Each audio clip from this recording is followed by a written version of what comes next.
Hello good morning friend.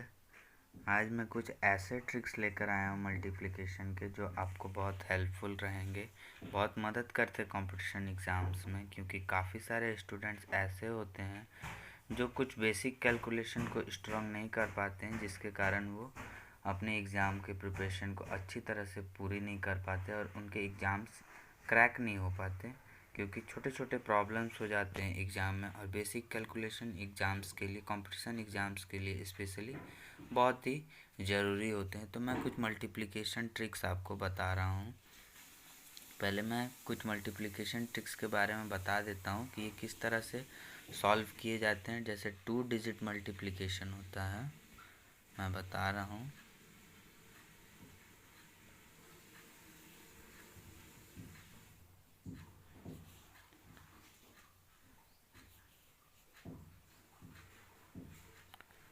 Two digit multiplication को मैं step wise बताऊंगा। आप देख सकते हैं कि बड़े आसान तरीके से इसे आप सॉल्व कर सकते हैं। जैसे कि ये नंबर मैं ले लेता हूँ, ये 45 इंटू 45। इस नंबर में मैं स्टेप वाइज क्वेश्चंस बताऊंगा। पहले स्टेप वाइज में, स्टेप 1 में क्या होता है कि हम यूनिट डिजिट का मल्टीप्लिकेशन करते हैं। तो यूनिट डिजिट में मैं 5 इंटू 5 का मल्टीप्लिकेशन जब करूँगा तो 25 होगा। तो मैं यहाँ 5 नोट कर देता हूँ और 2 जो है मेरा कैरी हो जाता है। उसके बाद फिर स्टेप 2 में क्रॉस मल्टीप्लिकेशन होता है। जैसे इस नंबर का इससे और इस नंबर का इससे, तो यहाँ पे 20 हो जाएगा और फिर यहाँ पे नीचे भी 20 हो जाएगा, तो ये ऐड हो जाएगा और 40 हो जाएगा। और जो मैंने 2 कैरी किया हुआ था उसे मैं फिर से ऐड कर दूंगा, तो ये 42 हो जाएगा। और 42 का मैं यहाँ 2 नोट कर देता हूँ और 4 फिर से कैरी हो जाएगा। और स्टेप 3 में लास्ट नंबर का मल्टीप्लिकेशन होता है, इस वाले नंबर का।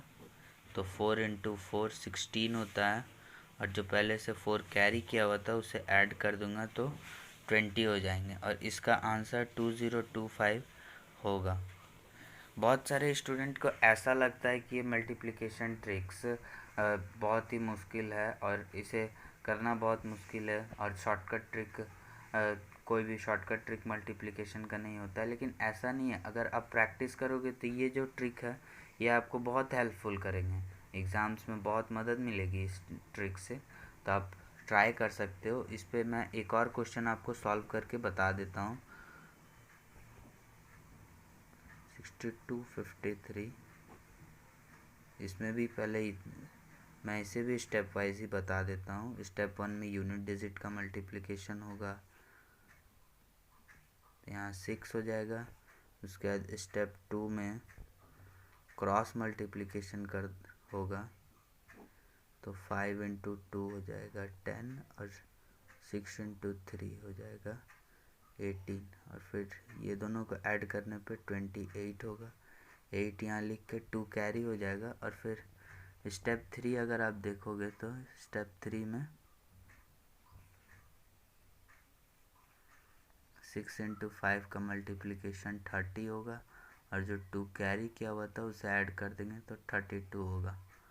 यानी कि इसका आंसर 3286 होगा। तो इस तरह से आप 2 डिजिट मल्टीप्लिकेशन को सॉल्व कर सकते हैं।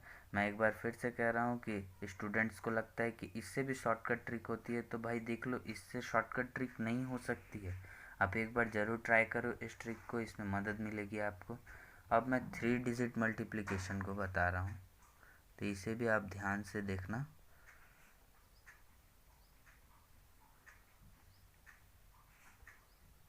बस आपको रेगुलर प्रैक्टिस में रहना है, रेगुलर प्रैक्टिस में रहना, तो इस तरह के ट्रिक्स आसानी से प्रोवाइड होते रहेंगे आपको और एग्ज़ाम्स में मदद भी मिलेगी। इसमें भी आप देख सकते हो, स्टेप वाइज मैं बताऊंगा इसे भी। पहला यूनिट डिजिट का मल्टीप्लिकेशन होगा,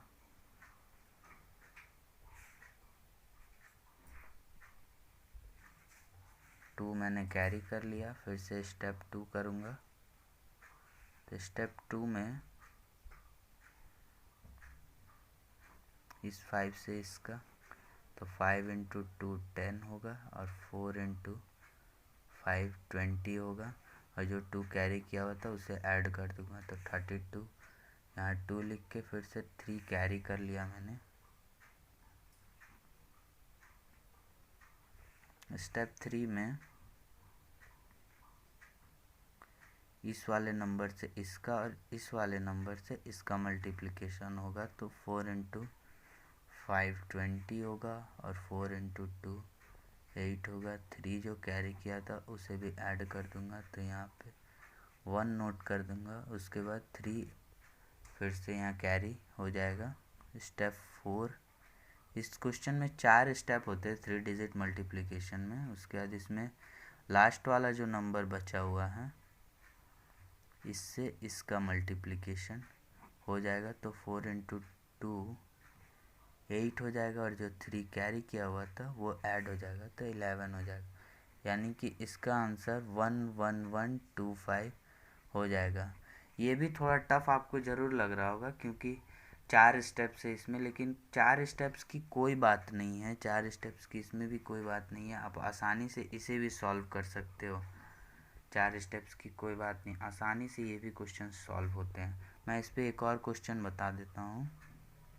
जैसे 125 का 25 से मल्टीप्लिकेशन, तो स्टेप 1 में 5 का 5 से मल्टीप्लिकेशन करने पर 25 हो जाएगा, 5 नोट 2। स्टेप 2 में क्रॉस मल्टीप्लिकेशन होगा तो 2 इंटू 5 और 2 इंटू 5 10 और 10 20 हो जाएगा, और 2 फिर से ऐड कर दूंगा तो 22। 2 यहाँ नोट कर दिया, फिर से 2 कैरी कर लिया। उसके बाद फिर स्टेप 3 में आप देखोगे तो 1 से 5 का और 2 से 2 का मल्टीप्लिकेशन होगा, तो 5 यहाँ और 4 यहाँ 9 हो जाएगा, और 2 जो कैरी किया हुआ था उसे मैं ऐड कर दूंगा तो 11। 1 फिर से कैरी, और फिर स्टेप 4 में 1 का 2 से मल्टीप्लिकेशन होगा तो 2 और प्लस 1 3 हो जाएगा। यानी कि इसका आंसर 3125 हो जाएगा। मैं एक बार फिर से कह रहा हूँ, बहुत ज़्यादा टफ नहीं है ये क्वेश्चंस, बस आपको ध्यान से सॉल्व करने की ज़रूरत है, और आप रेगुलर प्रैक्टिस में अगर रहोगे तो आपसे ये ऐसे क्वेश्चंस सॉल्व होंगे, और एग्ज़ाम में भी मदद मिलेगी ऐसे क्वेश्चंस को सॉल्व करने में। क्योंकि एग्ज़ाम में मल्टीप्लिकेशन में प्रॉब्लम्स आते हैं स्टूडेंट्स को, इसीलिए इस तरह के वीडियोस आपको रेगुलर देखने चाहिए। अगर वीडियो अच्छा लगा तो आप लाइक कर सकते हो। थैंक्स।